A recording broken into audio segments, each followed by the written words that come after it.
Vanakkam and welcome to Sudarshan's podcast. I'm Sudarshan, the host. Today I have Ankur, who is the co-founder of Zenduty. They recently got acquired by Xurrent. Congrats, Ankur. So, Ankur recently bought his new flat in JP Nagar after the acquisition. No. How do you feel about it? I don't know. JP Nagar is a really nice place, but it's on the other side. It's a very beautiful place, and whenever I go there, it's really nice. But yeah, I'm not sure if I'll be able to actually afford a place there in JP Nagar. Oh, really? Okay, Ankur is not ready to reveal the number, but I heard that from some other sources that it's around 200 million, the deal. Is that right, Ankur? No. I still say no comment. Cool. Yeah. Yep. Okay, we'll start. For listeners, Zenduty is an incident management tool. It's more of a technical tool, but Ankur can talk about it. Ankur, we'll start with... I just want to ask you this question, right? How do you feel to sit on the other side? Because... I'm slightly nervous. Yeah, I'm a bit nervous right now. It's even more nervy for me when I was taking the first podcast. I thought it will be complicated for me, but I think the first podcast which I recorded was for another CTO, and the person was from my region only, and for some reason we have some common friends, as in some of my schoolmates were his batchmates. So we also had some conversation, and it actually helped. Okay. And so, other side, I'm more worried about my answers. I have to put filter on that. Yeah, whether I tend to actually really reveal a lot of things when I'm talking. So when you're doing it in person, you can always say ignore that part, right? But in front of camera, it is on the record. Even if I trust you, that you will edit that part out, but I'll still be like something is on the record, right? Yep, 100% you can trust me. I'll edit that part out. Yep. Yeah. So, it always, even I have been on the other side a couple of times. It's totally, I kind of get... afraid when I do that, right? Sometimes you talk a little more than what is needed and stuff. Yeah. Okay, we'll take listeners through the story about you, your childhood, what happened before Zenduty, Yellow Ant and stuff. Okay, from the top, like when I was born. How are you, Ishia? So, I had a decent childhood, as in grew up in a joint family. Loved by all of them. From Rohtak, Haryana. Right. So there's a tiny place which is near to Delhi, in Rohtak. I never thought I'll actually come to this part of the country because none of my relatives even stayed beyond 100 kilometers. So for us, holidays were only actually going 2 kilometers to my grandmother's place. It was a surprise when I took a longest train journey to Nanded to visit a Gurudwara there. But when after my 12th standard, right, means the 12th standard when I got serious about, okay, I have to do something, got admission into NIT Suratkal. That journey was something that 40 hours in train is much more fun. I actually always enjoyed all those 40 hours when I spent in train because that is the time when you can actually think about a lot of things. There's no pressure on you. Even if you get a phone call about any urgent work, you can't do anything. That is the fun part about it. Sometimes your phone is not reachable because you're going through the ghats, and you can just spend your time with whoever you're traveling with, or even if you're traveling alone, you can actually talk to people and know them. Right after college, the college was fun part. We had a private beach. Oh. But it used to be the only college during that time, but I think now there are two. Where it is exactly? Suratkal, near Bangalore. Right, okay. The other side of Chennai, right? Okay, right, got it. Yeah.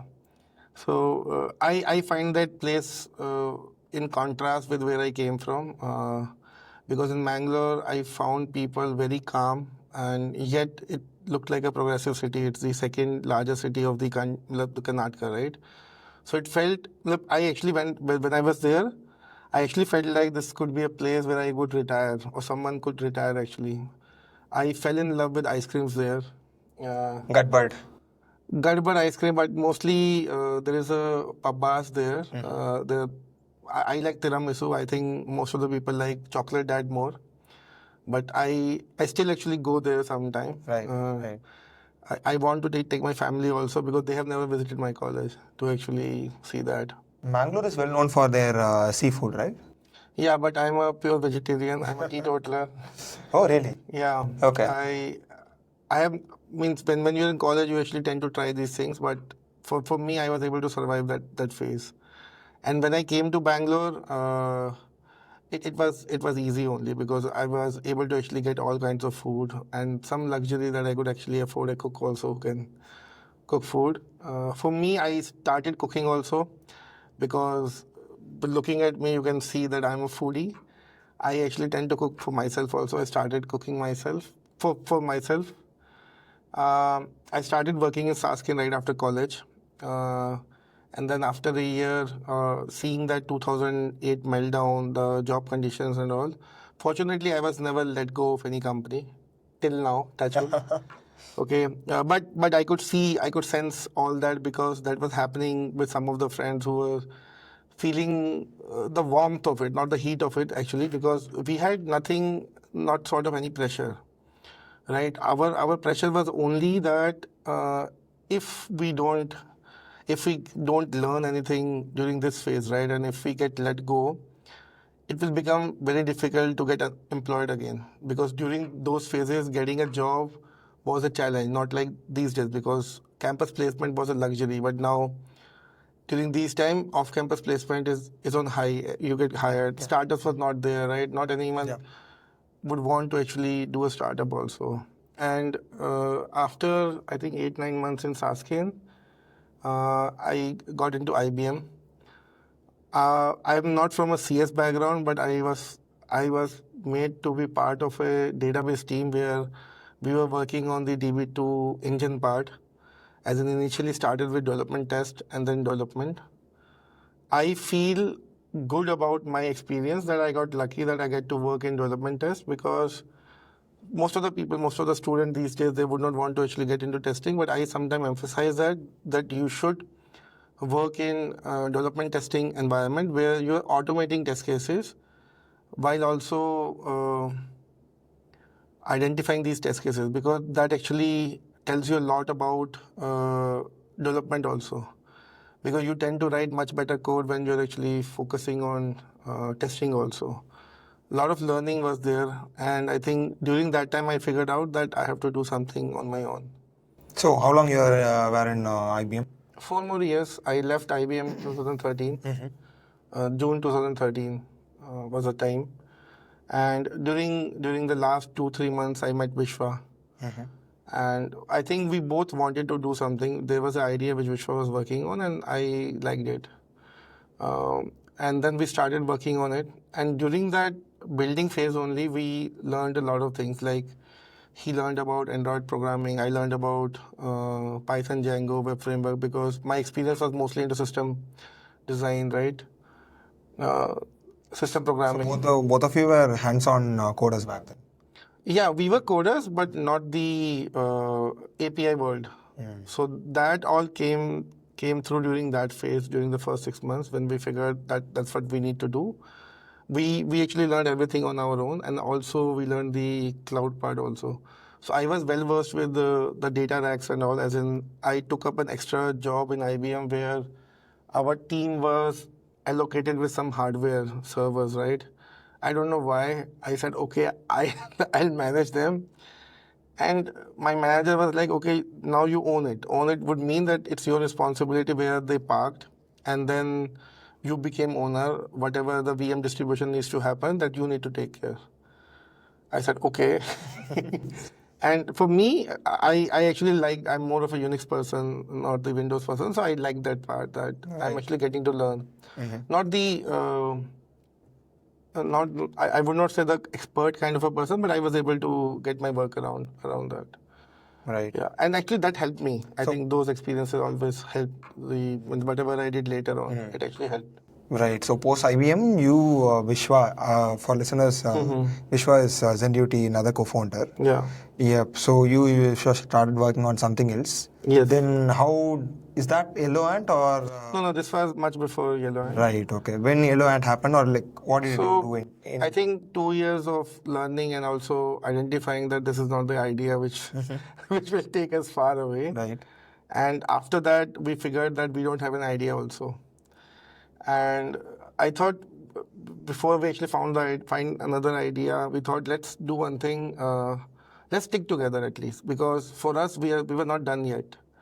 I think it was 2015, mid of 2015, and there were a lot of companies during that time who were getting funded, but for them they always needed a CTO or kind of a person who can actually get to the version 1 before they hire someone or actually get someone on board, right?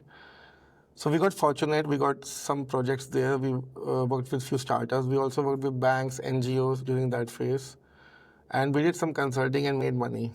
Okay, like everyone, you also had that agency period. So that was not an agency. I don't know what it was. Okay, but that helped us earn some money, and also we were like the money which we made that made us realize the value of knowledge which we have and the demand which we have, right? And it's like we were able to actually, we became, I think that was the time we became financially independent, not the job which we were doing. Because job comes with some sort of, that you have to actually give a certain task about it, right? There, the financial independence was based on our knowledge, where we were able to choose which project we want to do. And also when do we want to do it.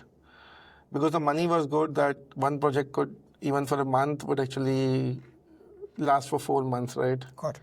So we did that, and during that 1 year phase, we thought of this idea, Yellow Ant, that we wanted to actually. That was one of the wonderful periods in startup scene, I would say. 15, 16, right? 15, 16. I agree. I completely agree. Funding was like. We did not get funding in 15 though. I mean, like you were running a consultancy, right? But I will say the companies who were getting funded during that time, we got benefited indirectly. For example, we since we were living in Koramangala, so we could be the first customers of Swiggy. We were the first customer of Cred also, because in Bangalore, right, I got into that network. We were the first customer of Tiny Owl, if you know all those names also, food delivery and all. Uber Eats, and all the discounts which were given. All the VC money came indirectly to us. You can say the funding came through that. Like, you know, Lollipop Design Studio? No. Okay, they started in the similar times, right? 2014 times. And take any. We could not afford a design studio.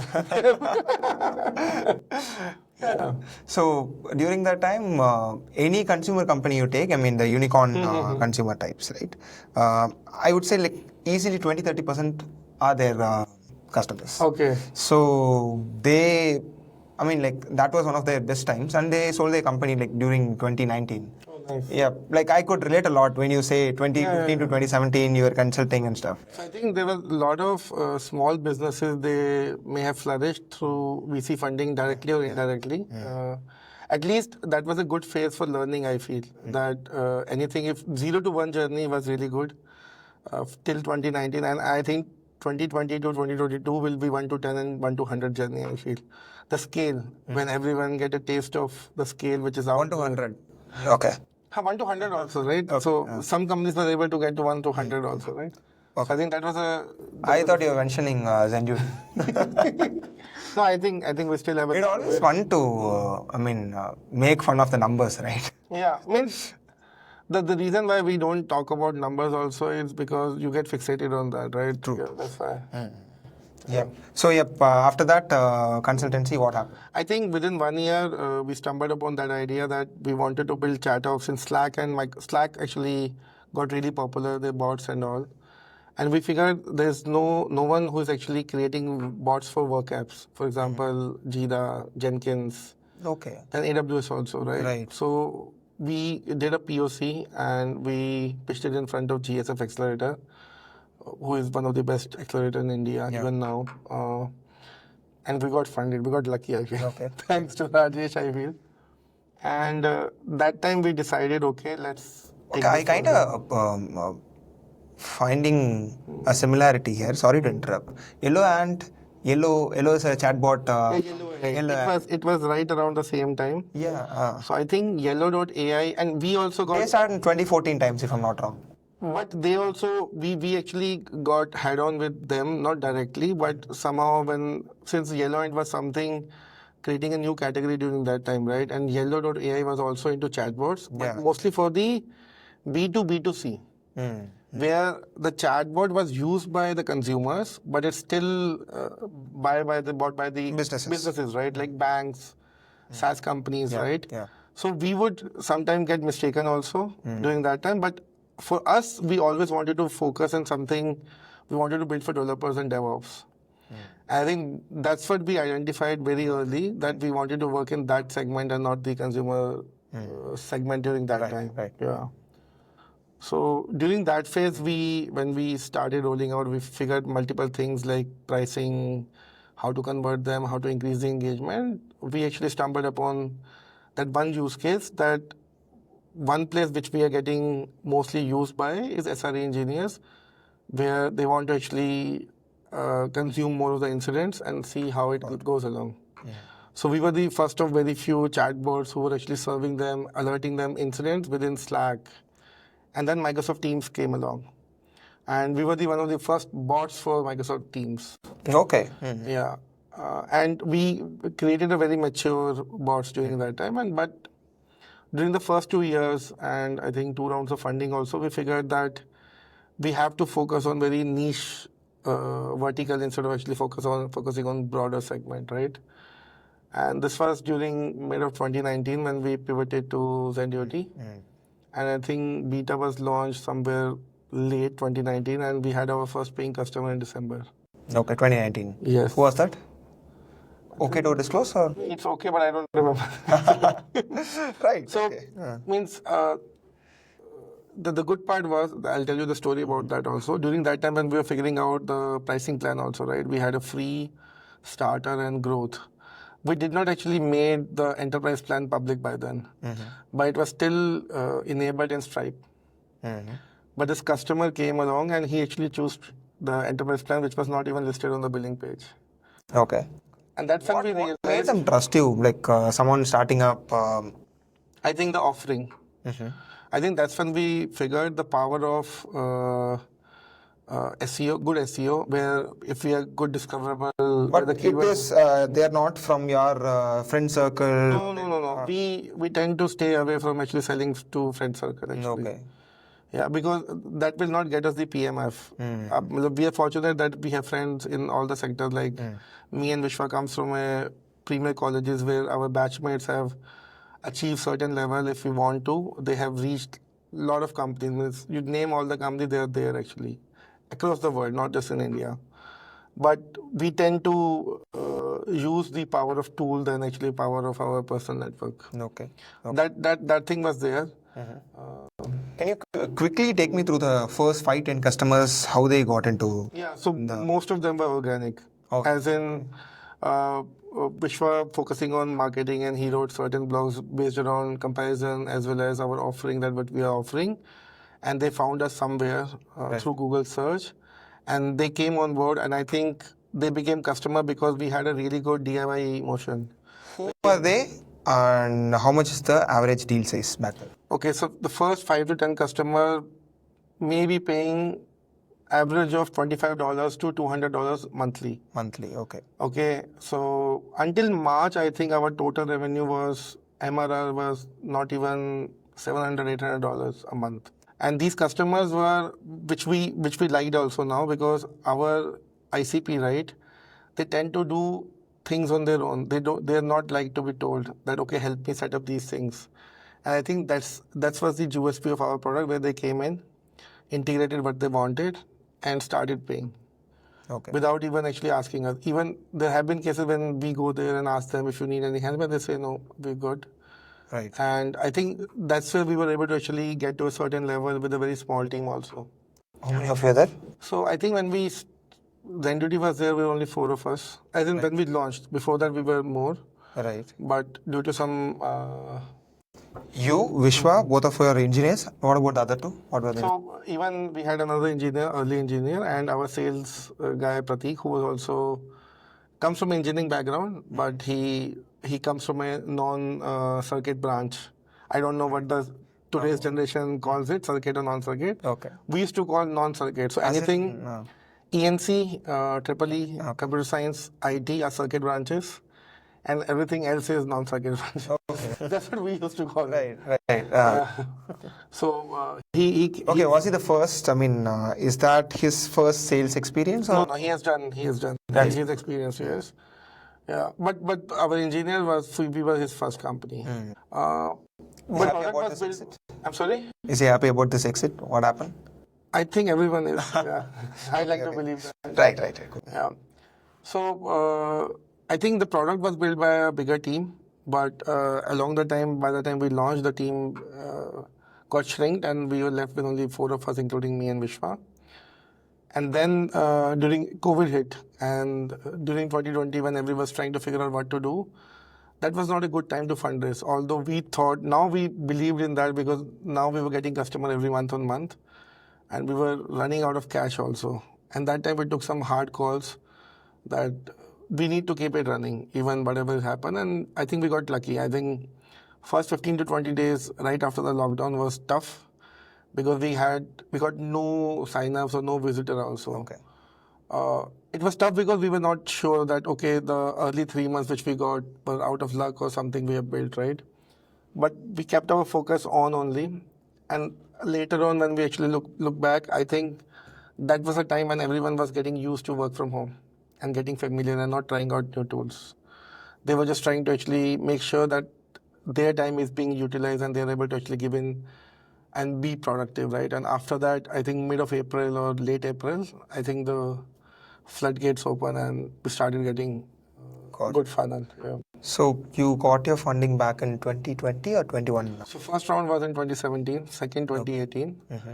and in 2020 when the product hit, right, and we did not try to raise anything, but we identified that we had to actually take it going, and for those when we were not taking enough salary also, I think in first 6 months we were able to get to a stage where we become break even, Okay. and from there on it was an upward journey. Okay. How much revenue were we making in 21? By the time we raised our round, Yeah, before. so that was in October 21. I Okay. think we were more than 10,000 MRR. I think, Right, back right. by the time we raised our round, October 2021. But when I'm talking about break even, it was around $3,000 MRR. Right. Yeah, in September. Yeah. Right. Yeah, one thing which we spoke last time, right, when we met, it's about engineering hires during COVID. Right? Salaries shooted up, and I think engineering hire during COVID may be easier during that time. So I was talking about the post-COVID part. Okay. Because we only started hiring after we got funded in late 21. Yeah, that was a... How was it? Like back then, like I've seen my seniors going out for this 18, 24 LPA packages. For someone like who been doing something for 3-4 years, going in a very slower pace, what did you feel like?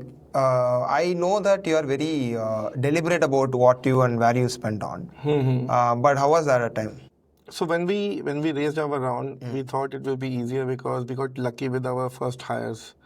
Like one of our director of engineering, we hired him back in 2017. Okay. We were able to actually get really good candidates from tier 1, tier 2 colleges back then, right?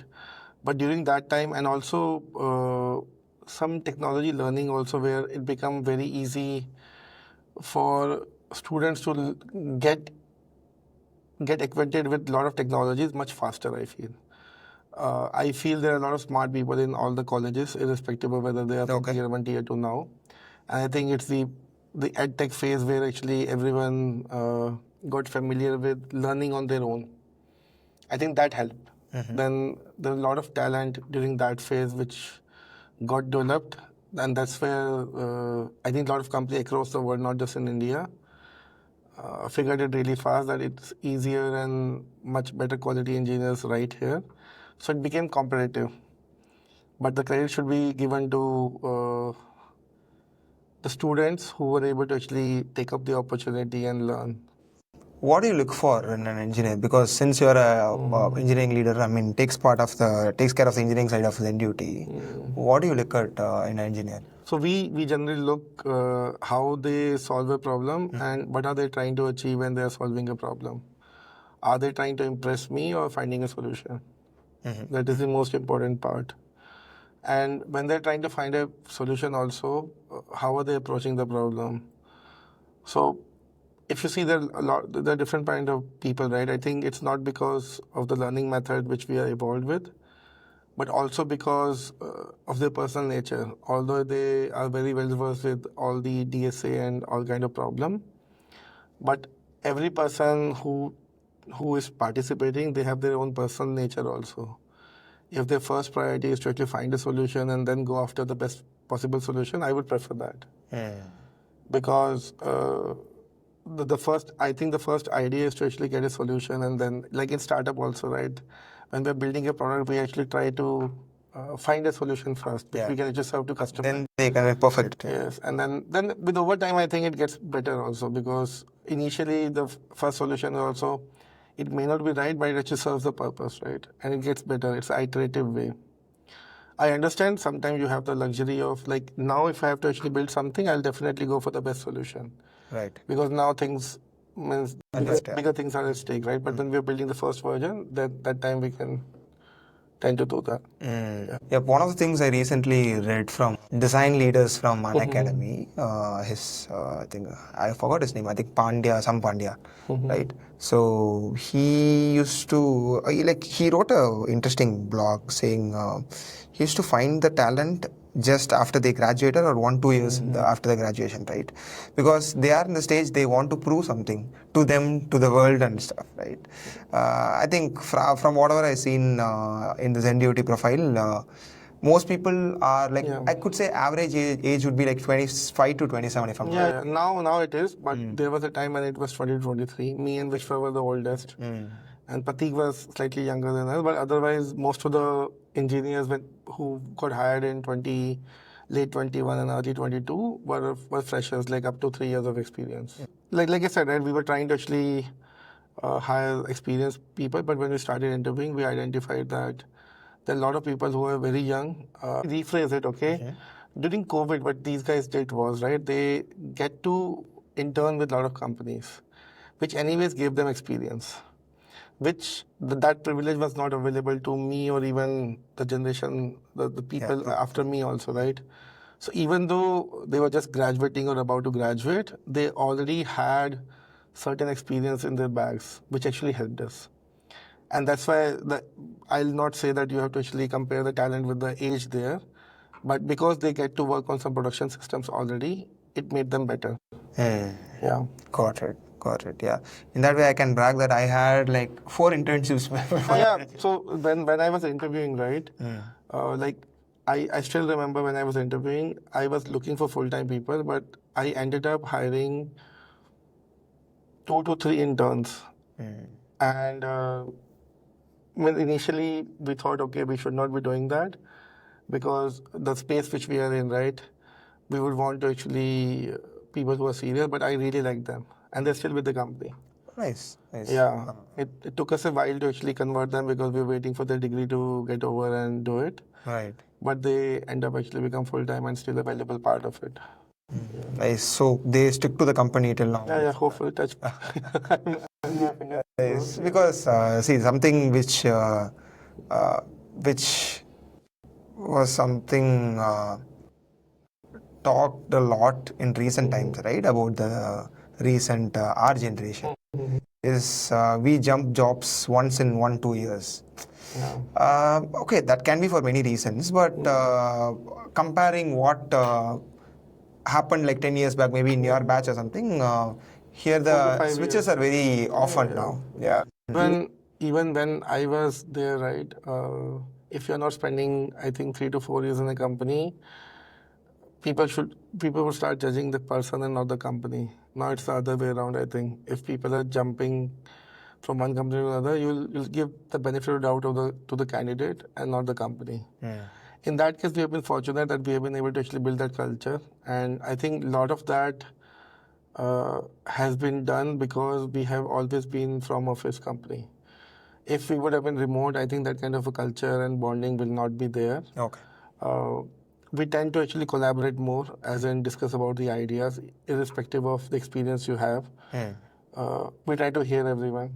I do not want to comment on that whether we get to implement a lot of things or not, but we give them a lot of freedom. I think that actually gives them the empowerment that they get to do a lot more here than they would do anywhere else.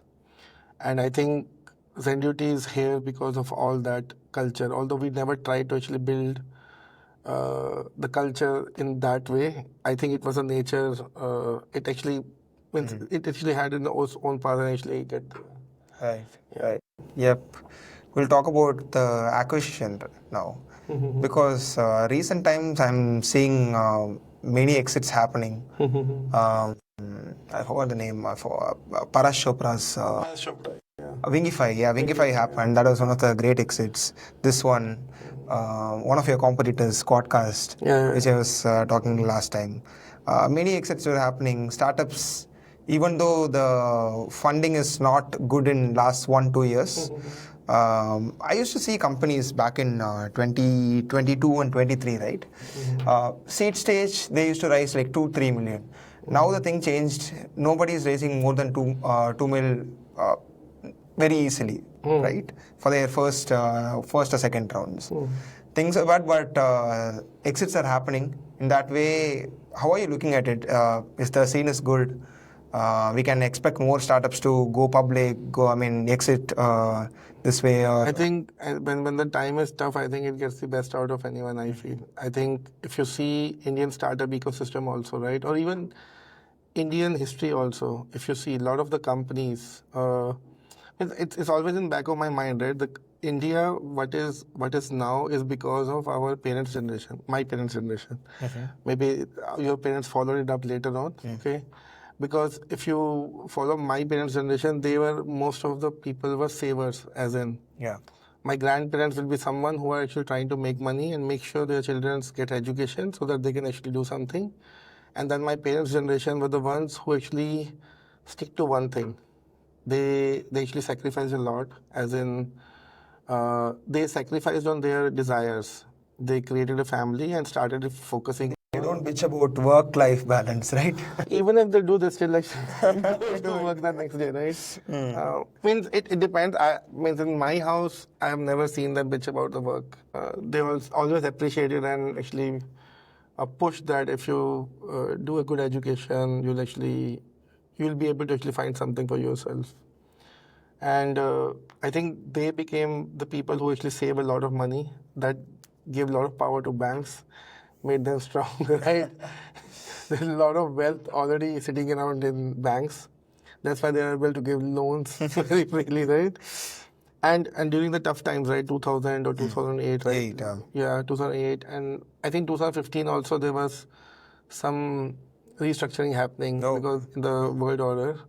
And then 2020, right? During all these times, if you see, a lot of new companies came along. Depending on the situation, I think the culture of companies was started.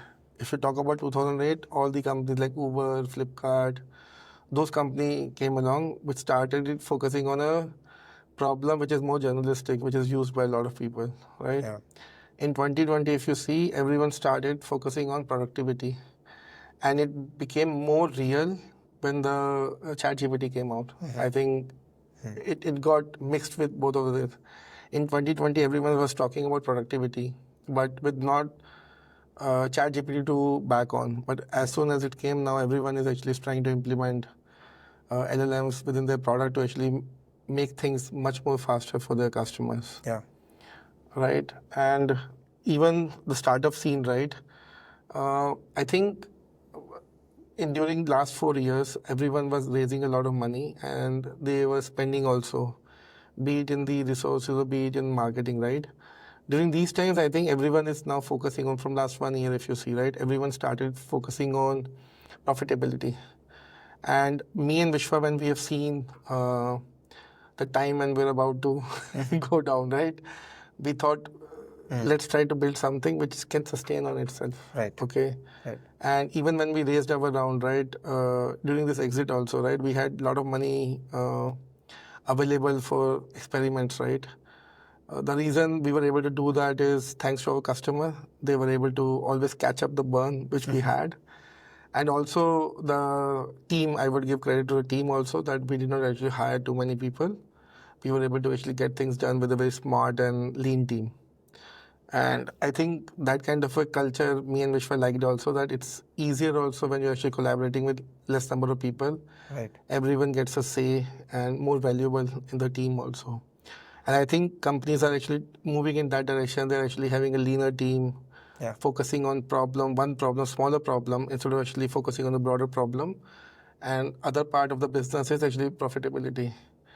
If you get to a certain serious revenue being profitable, you'll grow. IPOs, depending on which market you are in and what kind of return you want to give to investor, it will come along. Yeah. From what you said, are you bullish about the vertical SaaS or vertical agent coming up? Because everyone wants to niche down and serve their best for the customers. And recent times, just from the articles and from whatever, whoever I spoke to, customers want more things to be done. Earlier, the things were different, right? Now, recently, one of the things that is popularly spoken is what's the outcome? Initially, they are ready to pay for the seat. Yeah. Now things are changing. What do you think about it? I think I'm still bullish about vertical SaaS. If you pick any SaaS company in the world, right, they always focus on one problem. And they solve that problem really well, get a good user base, and then expand horizontally to actually offer their customer with better offering, right? And I think if you see any bigger company, that's where the focus starts. I think sometimes we also make mistake, right? Even in our yellow end, that was the problem which we were doing, that we were focusing on everything for the developer. And when we actually narrowed down the focus to just one SRE and production engineers segment, I think it helped us also. Are you, specific about any industry, SREs? SRE, I'll always be. No, SREs in fintech. In my, if I see it right, in my understanding, what I've seen, right, most of the innovation always starts from defense and then finance. Because these are the two verticals, or you say two units, which actually spends money to find a solution, right? Internet was given by defense. Even database was given by defense. Right? There was an IBM project which they wanted to solve for defense and which got scrapped, and Larry Ellison still wanted to do it. And then he formed Oracle, right? Got it. There are very few Steve Jobs who would actually stay go ahead and do something even without a finance or a defense backing. But most of the new things always happen from these two segments. Okay. Because finance is a place where there's more accountability. Right? Even now, right, we are glad that we have some banks, some fintech players on our customer base, right? And when we try to convert them, their diligence is much harder. And we were proud of ourselves that we were able to actually pass through that. Right. That's why any requirement will come from this sector only. But I want that to come from new age finance, although the big money is still with the banks. Yeah, I think they have their new banks and stuff, right? Yeah, but neobanks still needs to actually find their place in India, I feel. I think they got popular in US to a certain extent, but now they're also getting consolidated. If you see, even the bigger banks will start getting into the neo banking. Either they are getting through partnerships through a new startup, where they become the backbone of those neobanks, or they start offering those neo-banking services if they feel their customer is who understand neo-banking. Yeah. Well, about acquisition, one more question I want to talk about is Xurrent. Why Xurrent? What happened exactly? Like, why this marriage, right? Is this a good fit? We like to believe that it's a perfect fit. Okay. When we were building Zenduty, right? Like I said, we were always focusing on vertical SaaS, right? And we understand different space where we want to expand ourselves into. Not immediately, but always after reaching a certain serious revenue, where we know that Zenduty will be recognized and actually can go on autopilot, and then we focus on. ITSM is one place which we identified that we can focus on. And a lot of the places when we actually speak to some enterprise customer, right, their use cases, right, we identified that they would want to integrate us with ITSM platforms. Yeah. And that's why it became a natural fit. And when this offer come along, right, that it's a fast-growing ITSM platform, they already have a good footing in EU region, and they are expanding now in US market. And the other reason was the CEO of Xurrent, Kevin, who has a very strong background. He comes from observability platform background, Logic Monitor. He was a CEO, took the company to 0 to 150 million, more than that revenue. Wow. So our trust was both ways, as in we were able to actually learn and work with someone who has already done and seen that journey. So for us, it was like whatever we want to achieve for Zenduty, we will be able to achieve much faster, because now we don't have to actually develop on our own. Xurrent is already in a position where they have a very strong product, and they're still evolving. They want to actually evolve much faster. They're not like the old age products where they think, okay, this is the product, and there will not be too many innovation happening. They launched their AI features few months back also, which is getting used very frequently. Right. So for us, that was the reason for actually choosing that. Right. Plus, it was good for everyone. We were able to give good returns for everyone. And for us, me and Vishwa, it was like that we had spent too much time, and we wanted to give a good returns to our investors who have backed us into 2017 and 2018. That was the only reason. Like, multiple factors was trying to actually force. All the stars were saying, okay, let's do it. Let's do it. I kind of remember you saying that you were looking to raise your next round, and this happened. Yeah, we were not looking to sell the company. This offer came along, and we thought, we actually gave a very serious thought. What other offers came along at the same time? So the fundraise was about to start. Okay, we were very early in certain discussion, but yeah, we were approached for the acquisition by other players also, right? But like, it should not be disclosed in sure. But yeah, there were other offers also, but I think this was much better than what we would have thought. Right. For the future of Zenduty. Understood. Yep. And one of the things I recently started seeing in startups, right? The previous company I spoke to, Xurrent. They also run a podcast, and you run a podcast. I was talking to Alka, your head of marketing, last time, and she was bullish about this podcast as one channel, right? At least maybe a top of the funnel channel. Of course, there should be a small amount of marketing spend is happening there. Why this channel? So when we were actually building Zenduty and actually talking to serious customer, right? SREs are the one who are not celebrated much. They are the ones who actually, we thought, they do their things and go back. They don't get appreciated. They get blamed for that. Okay, there was an incident, something happened, and that's why they got alerted. And although SREs get paid well, but it's more like a job which is more inside company. Inside company, as in, but there are some companies who are doing post-mortem, but you're mostly seen as someone who's just coming there to fix problems, right? So we wanted to create a platform where they can talk about their stories and why this happened and what is the learnings, right? And when we started that was a time when a lot of developer community in India, they wanted to learn about SRE and see how they can become SREs, right? For most of the people in India who became SRE, it was more of a natural progression and not like they wanted to become SRE. The job demanded them to be that because a requirement came along. Like, the SRE was still coined by Google, right? Because they wanted it. Okay. Then it became serious for LinkedIn, Netflix, because for them, keeping the lights on was much more valuable, right? True.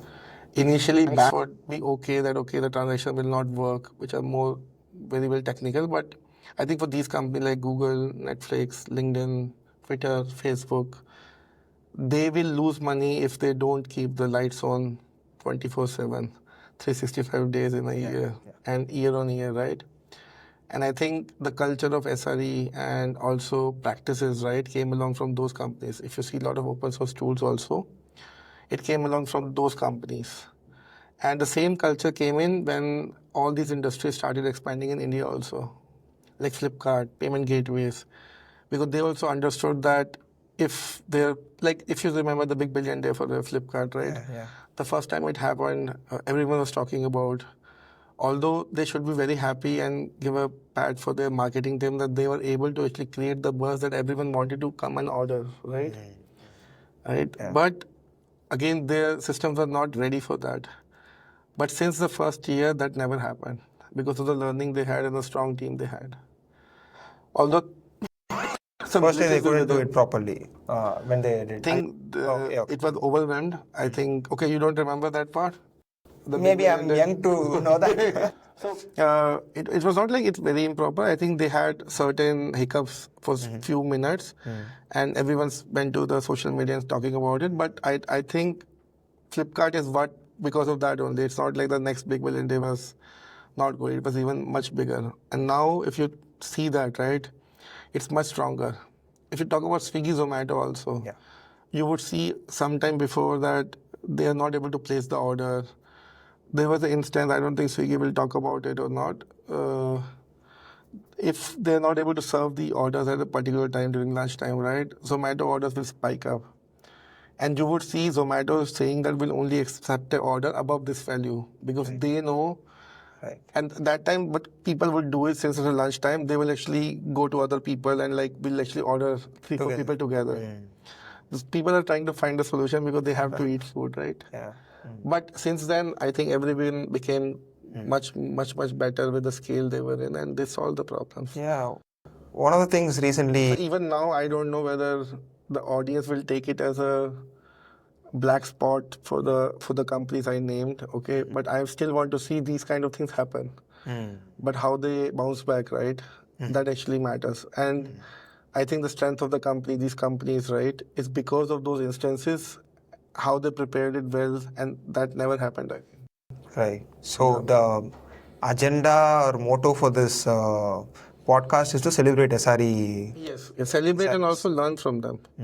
As in, we were still not able to actually showcase a lot of good stories which we could hear backstage. At least me, which I had a good laugh with certain senior folks. Means we still have some stories which will actually die with. True. Yeah. Unless they decide to actually make it public. But I'm privileged that I get to actually speak to them and know about those stories. Yeah, one of the things I really like about podcasting is like the conversation happens off the record, right? You get to learn a lot. Yeah. Then what it's happening during the record. Yeah. So I think podcast is more for the people who are on podcasts. We still get something out for the audience that that this is something for you, but if you would have been here, you would actually still get more information. I think we should try doing a live podcast, maybe with a very small set of audience. Yeah, sometimes that happens. We actually do those user meetup group here for our users. I think we did twice or thrice already. We're always packed in office. We actually tend to invite some users and some people outside the user group also. And we had few friends who would come and actually talk about their stories. And recently we had a collab with ClickHouse and Dragonfly. Okay. That was a good event where we were able to actually share stories and what we were doing, Q&As, mixers. So that kind of event we do. Got it. But yeah, not with the audience of 1,000 people. I wish we can do that. Okay, when the audience is going beyond some numbers, you can't talk specific things. You can't learn. That is something I used to. I believe that. Yeah. Yep. Like talking about the channel, podcast channel, right? I think you have spoken easily 12 to 15 engineering leaders, if I'm not wrong. Total, I think podcast we did more than 20, 25. Okay. I personally would have done 6, 7, but Right. Vishwa have done more. Right. Is that with the prospects, customers? No. Sorry. So, not with prospects or customers. Some very few with customers, but mostly with engineering leaders. I wish they can become customers also, or their prospects. So anyone turn to a customer, come into a pipeline later? Maybe yes. I'll not recall that. Okay, fine. Okay, I kind of saw some similar pattern happening in a different company. They're doing this podcast, and 20% of their guests, right? I mean, they were reaching out to their customers, prospects altogether. And from the list of prospects, 20% of them were in their pipeline. Okay.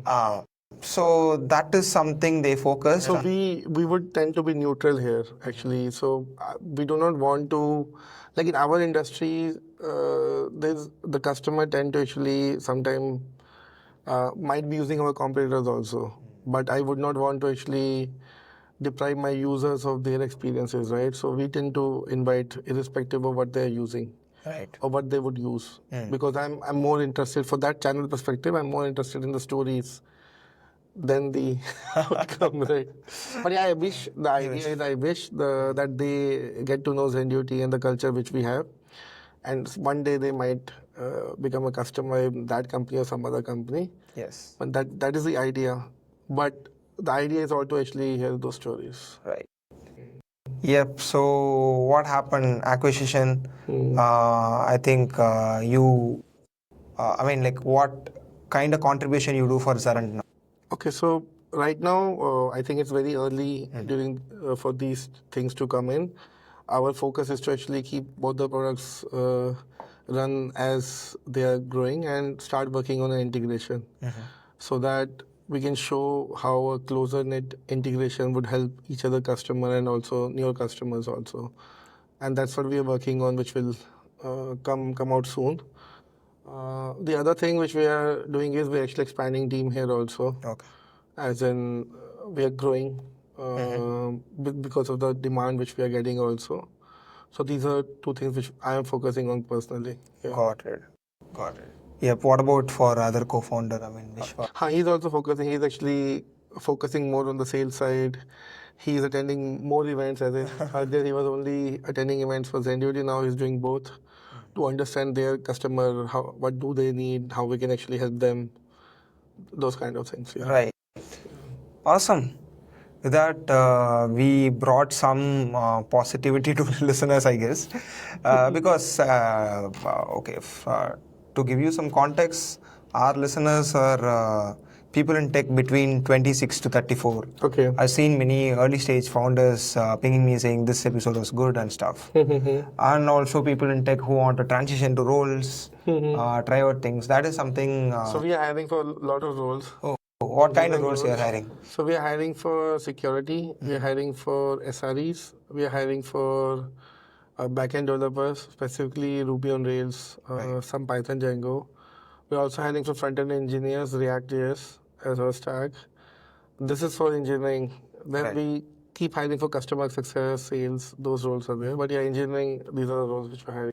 Got it. Okay, that's coming under your portfolio. Yeah, Fine. Yeah, for listeners, if you heard it, reach out to Ankur or how they can reach out. So they can apply on LinkedIn, or we also have listing on Wellfound. Or they can just reach out on the contact@zenduty.com email. Right. Yeah. Got it. Yep. With that, I'll wrap this episode. All the best, rooting for you, for Xurrent, and yep, congrats for the Thank you very much. Zenduty acquisition. Yeah. Yep, dude, thank you.